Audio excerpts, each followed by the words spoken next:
أعوذ بالله من الشيطان الرجيم.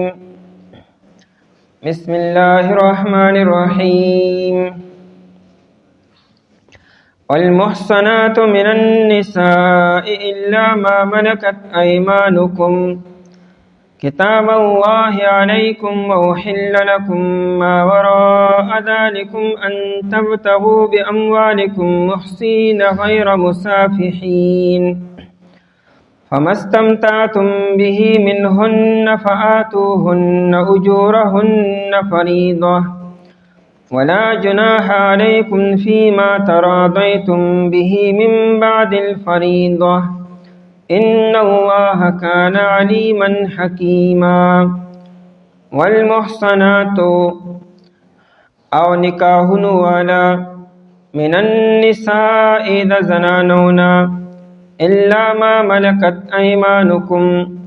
مگر آچ مالکان شوی دی خلاص نستاسو کتاب الله علیکم مقرر کړی دی الله تعالی پتا سو باندې او حل لکم او حلال کړی شوی دی ستاسو د پاره ما وراء ذلکم آچ علاوه د دینوی ان تبتغوا پشرط دی چې تاسو طلب کوئ باموالکم پمالونو خپلو سره محسنین په داسې حال کې چې نکاح کوونکي غیر مسافحین او نه زنا کوونکي فما استمتعتم به پس هغه چې تاسو فایده واخیستله په هغې سره منهن دې زنانونه فآتوهن پس ورکې تاسو دیتا اجورهن مهرونه د دی فریضة مقرر کړی شوي ولا جناح علیکم او نشته دی څه ګناه په تاسو باندې فیما په هڅه کې تراضیتم چې تاسو په خوشحالۍ ورکئ یو بل ته به په هغې سره من بعد الفریضة رستو د مقررولو نه ان الله کان علیما حکیما بیشک الله تعالی چې دی علم والا دی حکمت والا دی. مخکې دو آیتونو کې 14 محرمات بیان شو یعنی هغه زنانه چې سر نکاح کول منع دي په هغې کې 14 داسې زنانه دي چې سر نکاح هیڅ کلم نشي کېدی همیشه لپاره حرامو او یو قسم داو چې سره نکاح فی الحال نشي کېدی یعنې دو خویندې په نکاح کې نشي جمع کولی چې مخکې یو خور په نکاح کې نه دویمه نکاح کې نشي راوستی. 15 حرمت په دې آیت مبارکه کې بیاني هغه زنانه ده چې هغه د یو سړي په نکاح کې ده او هغه لا مړ شوی هم نه دی او هغه لا فارغه کړې هم نه ده نو دې ښځې سره بل څوک نکاح نشي کولی. دا خو گویا کې نکاح علن نکاح شو او د نکاح د پاسه نکاح نه کیږي نو د نکاح والا بیبي سره بل څوک اوس نکاح نشي کولی. د دې نه علاوه نور د نکاح سره متعلق څه احکامات بیاني چې کله تاسو نکاح کوئ د دې 15 قسمه زنانو نه علاوه نورو سره تاسو باقاعده د نکاح شرایط پوره کوئ چې پای کې مہر هم دی مہر به مقرر کې او مہر به بیا ای تاواله کې. والمحصنات من النساء 15 قسم دی د محرمات هغه دا چې والمحصنات محصنات جمع د محصنتون ده او دا قرآن کریم کې په 4 معنو باندې استعمال شوی دی. دلته معنا نکاح والا بیبي هغه بیبي چا په نکاح کې ده او دا محصناتو په معنا د پاک دامنې سرم راځي او محصنات په معنا د اسلام سرم راځي او محسن په معنا د آزادې سرم راځي. دلته کې معنا نکاح والا بیبیانې والمحصنات روح المانوي ای ذوات الازواج هغه بیبیانې چې هغه د چا په نکاح کې دي نو خاوندانو والا من النساء د زنانونه چې کمی زنانه په نکاح کې حقیقتاً دي او یا حکماً دي. حقیقتاً دي ته وایي چې دا ښځه د سړي په نکاح کې ده او دا سړی ژوندی دی او هغه لا دا فارغه کړې نه ده. او حکماً دي ته وایي چې یو ښځه را واده شوې وه خو خاوند یې مړ شو، دا لا په عدت کې ده. نو دا عدت چې دا په حکم د نکاح کې دی. تر څو چې د عدت نه ختم شوی نو دې سره څوک نکاح نشي کولی. دا په دې والمحصناتو کې داخل ده. او یا خاوند ولا طلاق ورکړی دی خو د طلاق عدت لا شروع دی، د عدت دوران کې دې سره څوک هم نکاح نشي کولی. دا په والمحصنات من النساء کې داخل ده. والمحصنات او نکاح والا من النساء د بیبیانو نه، یا والمحصنات او د شته خاوندانو والا من النساء د زنانو نه. نو دام د مخکې آیت د حرمت د لاندې دی، دې سره نکاح کول حرام دي او منع دي. خو دا حرمت همیشه لپاره نه دی. دا خو تر څو چې دغه سړي په نکاح کې ده نو بس نکاح ورسره منع دی. خو چې کله هغه مړ شو یا ولا طلاق ورکړو او عدت ختم شو نو دا زنانه اوس بل چا نکاح کولی شي. اوس نو دا حرمت تعبیدي یعنی همیشه لپاره نه دی، عارضي او وقتي طور باندې دی. الا ما ملکت ایمانکم، مگر هغه چې مالکان شوي دي خلاصونه ستاسو. دا استثناء وکړه. مخکې خو ویلی شو که نه چې کومه ښځه سړي په نکاح کې ده او سړی ژوندی دی نو دې ښځې سره بل څوک نکاح نشي کولی. خو یو حکم ترېنه مستثنا دی او هغه دا چې مثال مسلمانان د کافرانو په ملک باندې حمله وکړي او دغه ملک فتح کړي او د هغې زنانه وینځي شي، قیدیانې شي او د هغې سړی قیدیان شو. نو د اسلام احکامات دا دي چې دغه زنانه وینځي شوې نو امیر ورولګي دا زنانه به تقسیم کړي په مجاهدینو باندې. دا دغه نارینه او دغه مجاهدینو وینځي شوې. اوس مسله دا ده چې کله یو ښځه وینځه وګرځه او قید شوه او د هغې خاوند موجود دی په دارالحرب کې او دا زنانه د وینځې په حیثیت سره دارالاسلام ته راله، نو خاوند یې خو مړ نه دی نو نکاح ختم شوی، نکاح خو شته ولا طلاق هم نه لري ورکړي. خو دا زنانه چې را دا د مجاهد دپاره اوس حلاله ده اگر چې خاوند ولا طلاق نه لري ورکړي او نه فارغه کړې ده. نو دا سره د نکاح د شته خاوندو د مجاهد دپاره حلاله شوه. خو دې لپاره شرط دا دی چې دا مجاهد ته کله ورسیږي نو اب سر فورا نه ملاویږي، اب انتظار کی چې کله یو بیماری د دې راشي او دا د بیماری نه پاک شي نو اوس به سره دغه مالک و سره اوس ملاویدی شي. او کدا په حالت د حمل کې ده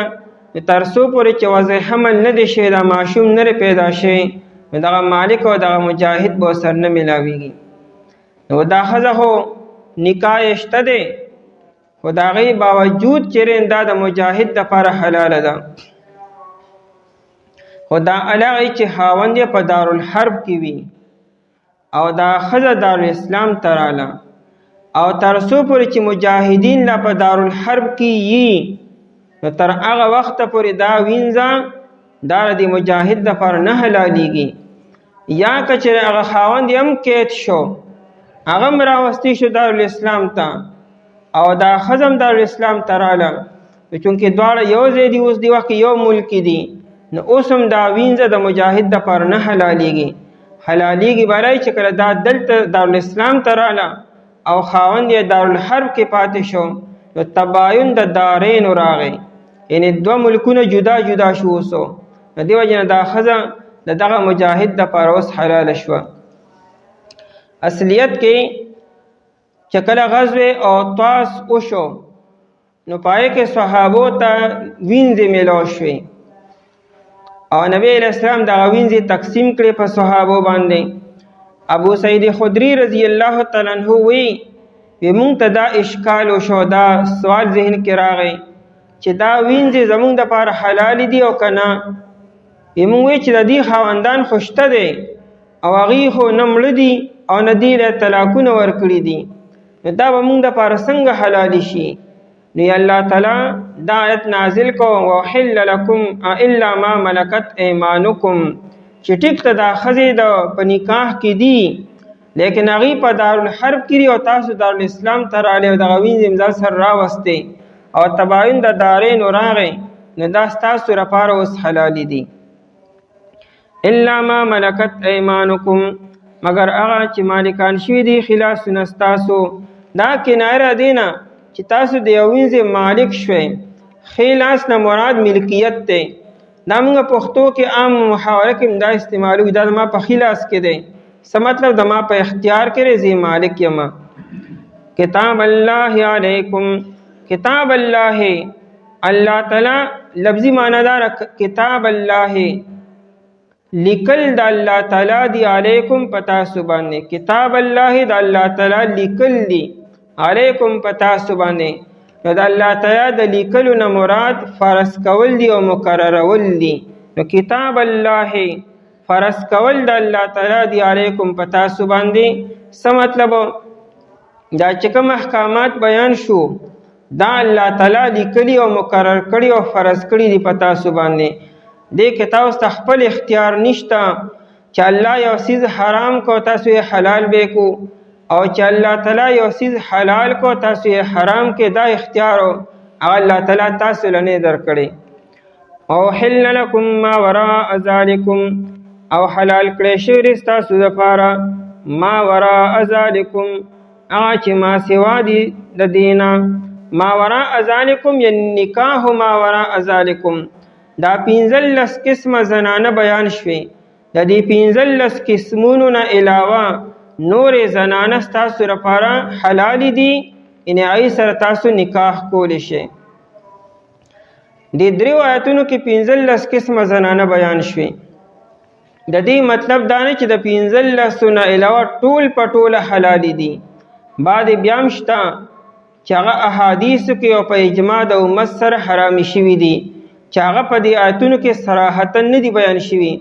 نو بعض مفسرین حضرات هغه په دې آیتونو کې ضمناً داخلي کړي دي لکه د یو سړي په نکاح کې مخکې نه څلور بیبیان شته نو دې 15 نکاح کې نشي راوستی اوس څلور پسې 15 راوستل دا دلته د دریو آیتونو کې بیان نه شو لیکن 15 نکاح کول دا منع دي نو روایتو کې د دې نه منع ده او د دې صورت مبارکه په شروع کې دې طرف ته اشاره شوې ده نو دا په حدیثو کې صراحتاً د دې نه منع ده کم صحابه چې مسلمانان شوي او دای په نکاح کې د څلور نه سیوا بیبیانې وي چا په نکاح کې اته وي چا پای کې نه وي ایت نبی علیہ السلام وی کنه وی څلور ځان سره پاتې کو دا باقی د ځان نه جدا کې نو دا خبره چې څلور نه سیوا نکاح نشي کولی 15 سره دارنګي یو سړی په یو ټیم کې ترور او داغي رویرا دا په نکاح کې نشي جمع کولی او دا خبره په دې دوه آیتونو کې صراحتا نه بیان شوی لیکن احادیثو کې شته ده علماء دا خبره په انتجمع بین الاختین کې داخله کړي دا چې لکه څنګه دوه خويندې نشي جمع کولی دارنګ ترور او رویرا نشي جمع کولی یا خرزه او ماسی په نکاح کې نشي جمع کولی دا خبرم په دریو آیتونو کې صراحتا نشته لیکن احادیثو کې د ذکر دی دغم حرام دي نو دا وحل لكم ما وراء ذلكم مطلب دار چې 15 دلته بیان شوي او څه خبره په احادیثو کې نبی علیہ الصلوۃ والسلام حرام کړی دي دا عین علاوه نور بیبیان استاسو لپاره حلال دي دارنګ یو زنانه په عدت کې دله خاوند منشور یا ول طلاق ورکړي دي نو دې سره نکاح کول اوس حرام دي اوس دا خبره په دې درو آیتونو کې صراحتا نه بیان شوی لیکن روایتو کې دې ذکر دی نو بعض علماء دا خبره په دې آیتونو کې ضمناً داخلي کړي دي او بعضی وی چې نه دا په حدیث سره دې حرمت راغلي دي نو 15 استادي او څلور 15 نوري دي د دې ټولو نه علاوه چې اساس لپاره حلال دي ک نکاح سر کول واړې نه کول شي وحل لكم ما وراء ذلكم یعنی وحل لكم نکاح ما وراء ذلكم د دین علاوه د نور سره نکاح کول تاسو لپاره حلال دي ان تبتغوا باموالکم ان تبتغوا بان تبتغوا د نور سره چې نکاح کوي نو د نکاح طریقه بسی تاسو باقاعده مال مقرروي هغې له مهر ورکوئ. د نکاح په شرایطو کې دام دی چې د ښځې له باقاعده مهر ورکولی کېږي به. بیا د مهر کم از کم مقدار زمونږ د امام ابو حنیفه رحمت الله علیه په دې باندې 10 درهمه دي او د زیات مقدار څه حد نه مقررو. د 10 درهمو نه کم مهر نشي کېدی، دا به خامخا وي او زیات نه زیات چې سولم یو سړی ورکولی شي. ان تبتغوا په شرط د دې چې تاسو طلب کوئ باموالکم په مالونو خپلو سره، یعنې د ښځې سره چې نکاح کوئ نو مال به ورکوئ، باقاعده مهر به ورکوئ. د دې وجې نه که چېرې سړي د نکاح په ټایم کې شرط ولګوه چې مهر به نه او نکاح یې وکړو نو نکاح وشو مهر به بیا می، دا اختیار سړي سره نشته چې ګنې مهر دې وي نه نو نه به وي. دا د شریعت حکم دی، مهر به خامخا وي. باموالکم په مالونو خپلو سره محسنین په داسې حال کې چې تاسو نکاح کوونکي یې. مال هو ورکوئ خو مال صرف کافي نه دی، د نکاح اراده به ستاسو. تاو د ښځې سره چې تاسو خبره وکړه چې دومره مال به تاله مهر کې در کومه، نو بیا چې کوم ضابطه ده د نکاح نکاح به هم پوره کوئ به. هغه څه دی ایجاب او قبول به وي، 2 ګواهان به موجودي او رضامندي به وي دواړو، د سړي او د ښځې رضامندي به وي. هغې به ایجاب او قبول په خپله به کي یا دای وکیلان به کي او 2 ګواهان به کم از کم موجودي او مهر به مقرر شي او نکاح به وشي. نو محسنین په داسې حال کې چې نکاح کوونکي یې او غیر مصافحین او په داسې حال نه تاسو بدکاري کوونکي. مصافحین د صفاح نه دی، صفحه اصل کې دی ته اوبه تویولو ته وي. نو مصافحین بدکاري کوونکي نه چې بس صرف خپل خواهش پوره کوئ، نو نکاح سره هم څه غرض او مقصد نشته، خو وقتي طور باندې تاسو لذتونه حاصلوئ او نور د کور د آبادولو د نکاح کولو او د عفت او د عصمت ارادم نشته. نکاح بلا فیدی دی. د نکاح مقصد صرف خپل جذبات او خواهشات پوره کول نه دي، د نکاح مقصد اصل کې عفت او عصمت حاصلول دي چې د انسان د لمن پاک دامن شي دي. دا د نکاح د مقاصدو نه دی او د نکاح مقاصد حیوانیت او جذبات پوره کول نه دي. د نکاح مقاصد کور آبادول دي او د نکاح مقاصدو نه نسل سیوا کول دي او د نکاح د مقاصدو نه د معاشرې نه بے حیايي او بدکاری او ګناهونه فسق او فجور ختمول دي. نو که چېرې نکاح ونشي او خپل جذبات او خواهشات پوره کړی شي نو معاشره به بالکل درهم برهم شي، هر څه به ګډوډ شي، بې حیي به نور هم سیوا شي او د نکاح چې کوم مقاصد به بالکل ختم شي. نو محسنین په داسې حال کې چې نکاح کوونکي یې، یا بله معنا وکړئ محسنین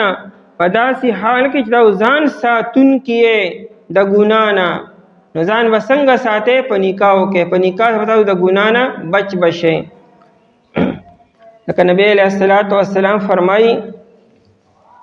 د مشکات شریف د 2 جلد لومبني حدیث تا دی. نبی علیہ السلام یا معاشر الشباب من استطاع منکم الباءة فلیتزوج. اے ځوانانو چې د چا طاقت د نکاح کولو نکاح وکړي، فإنه اغض للبصر واحسن للفرج. وی دا نکاح چرې دا د انسان نظر ښکته کی، یعنی تاکہ بسو پاک دامنی پیدا شي، تاکہ به میچورټی پیدا شي. تو بیا په دې نظر ګوي چې دا زما بیبي ده، زما عزت ته، نو ته به د بل چا بیبي ته بیا په غلط نظر باندې نه ګوري چې څنګه ته دا نه برداشت کوې چې ستا یې ته څوک وګوري. دارنګې هر سړی نه برداشت کوي چې د هغه بیبي ته څوک وګوري. اغض للبصر و احسن للفرج. او د انسان ته عفت او عصمت او پاک دامنی ورکوونکی دی. او چې چا طاقت نی نو روجې ته کار وي، روجې دی نیسي، خو روجه بیا په یو نه کیږي، مسلسل روجې به نیسي او 2 میاشتې، نو بیا به ځای له راشي له خیره سره. غیر مصافحین، نه بدکاری کوونکي او نه شوق پوره کوونکي داسې بني. جاهلیت کې او نکاح دامو دې ته نکاح استبضاع به وي عائشہ رضی اللہ تعالی عنہا فرمایي ابو داود شریف کې روایت ده یو سړی به دا غوښتو چې زما اولاد د بهادر وي، جنگجو دی وي، سفر چې ښه کولی شي، په اس باندې سورلي کولی شي، توره ښه چلولی شي او هغه مقابله خو کولی شي او خپل مقابل را پرزولی شي چې دا به وایي چې زما زوی دی داسې. نو دی خو به خپله لالاو دونه بهادري خو دکې نه وه چې د ده نه داسې اولاد بهادر پیدا شي. لکه د انسان د وینې اثر یي د ده په اولاد کې چې پلار یې ډرپوک دی نو اولاد به د نه زیات ډرپوک وي، چې پلار یې بوزدله دی نو اولاد به د هغه نه زیات بوزدله وي، ځکه د وینې اثر هلته منتقل کېږي. او دی دا غواړي چې زما اولاد د داسې نه، هغه بیا خپلې بیبي ته ووایي چې کله هغه به د بیمارۍ نه پاکه شوه نو په معاشره کې په قبیله کې یو بهادر انسان به دي وکتو، چا به سردار او شریف و، هغه سره به خبره وکړه او خپله بیبي به هغه له ولېږله او هغه به ورسره میلاو شو او بیا به دې انتظار کو که چېرې حمل به ټهرو شو نو مقصد به دا و چې دا زما د اولادو د دغه سړي د نطفې نه پیدا شي چې دغه بهادري په ده کې راشي. په نکاح د ده کې ده، لیږل یې هلته کې ده، نو دا څنګه نکاح شو؟ د نکاح په پاسه نکاح کې که نه دا څه دي؟ نو دا مصافحین شو، بدکاري کوونکي شو. نو قرآن وی نه چې ستا په نکاح کې ده نو تا سره به وي، بل چاله ته نشي لیږلی. فما استمتعتم به، پس هغه چې تاسو فایده اوچته کړه په دې سره. فایدې نه مرادو نکاح تاسو وکړو او تاسو د خپلو بیبیانو نه فایدې واغستې، منهن ردی بیبیانو نه، نو فآتوهن اجورهن، پس تاسو ورکړئ دې ته مهرونه د دې فریدتا مقرر کړی شوی. نکاح کې چې مهر مقرر شي نو دا واجبېږي هغې چې کله رخصتي وشي او سړی بیبي سره تعلق قایم کړي او دا مهر واجب شو، لازم شو. نو چې کله دې ورسره میلاو شو، اوس چې څونه مهر مقرر شي ټول مهر به دا سړی اوس ورکوي به. او که د رخصتۍ نه مخکې طلاق وشو نو بیا به نیم مهر ورکوي به. او که مهر د سره مقرر شوی نو او نکاح وشو او بیا تعلق قائم شو، اوس به مهر مثل ورکي. د دې جنۍ مشرۍ خورو او یا د دې ترورو د هغې چې څونه مهر و هغه عمره مهر به دا سړي و دې ښځې له ورکي به. او که مهر د سره مقرر شوی نه دی او رخصتي م لا نه شوی او طلاق وشو نو بیا مهر نشته، یو جوړه جامې به وله ورکي. او که فرق مهر مقرر شوی دی او رخصتي لا نه شوی او دا سړی مړ شو یا دا ښځه مړه شوه نو پوره مهر به ورکي، بیا نیم مهر نه دی. فما استمتعتم، پس هغه چې تاسو فایده اوچته کړه به په هغې سره منهن د دې زنانو نه،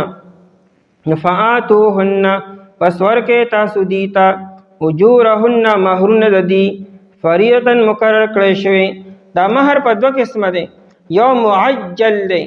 او بل مؤجل دی. معجل دی ته وایي چې د ملاقات نه مخکې اډوانس کې بیبي له چې کوم مهر ورکړی شي دا معجل دی. او یو مؤجل دی ته وایي چې د مرګ نه مخکې به بیبي ته حواله کوي به، د خپل مرګ نه یا د هغې د مرګ نه مخکې دا په نیټه باندې هر کله چې دې ورکړو نو صحیح دی. ولا جناح علیکم، فریضتن وی مقرر شوی، یعنی کم مهر چې په شروع کې مقرر شوی و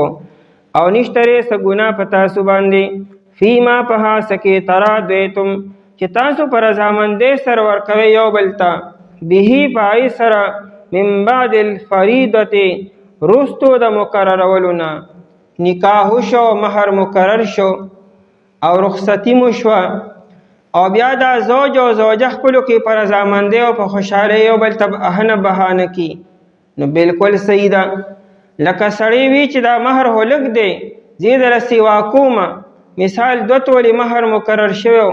او د رخصتۍ نه بعد دا سړی دی ښځې چې تاله به زه 15 تولې مهر کم ځه، ستا 15 تولې شو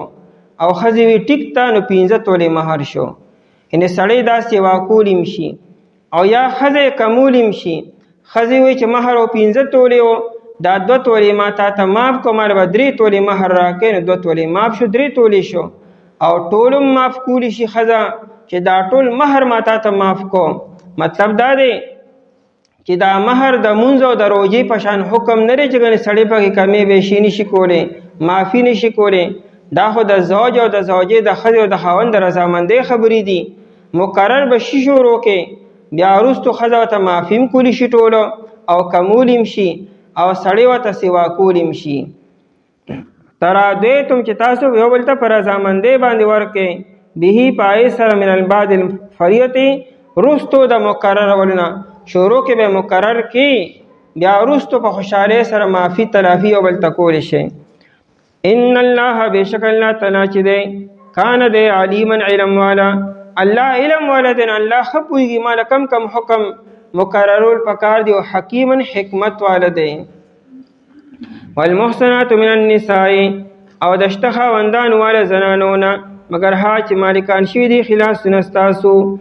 مقررول د الله تعالی دی په تاسو باندې او حلال کړی شوي ستاسو لپاره هغه چې ما سوا د دین دي په شرط دی تاسو طلب کې په مالونو خپلو سره په داسې حال کې چې نکاح کوونکي او نه بدکاري کوونکي پس هغه چې تاسو فایده اوچته کړه په هغې سره د دې زنانو نه پس ورکړئ تاسو دي ته مهرونه دي مقرر کړی شوي او نشته دی څه ګناه په تاسو باندې په هغه څه کې چې تاسو یو بل ته په رضامندۍ باندې ورکړئ په هغې سره د مهر د مقررولو نه بېشکه الله تعالی چې دی علم والا حکمت والا.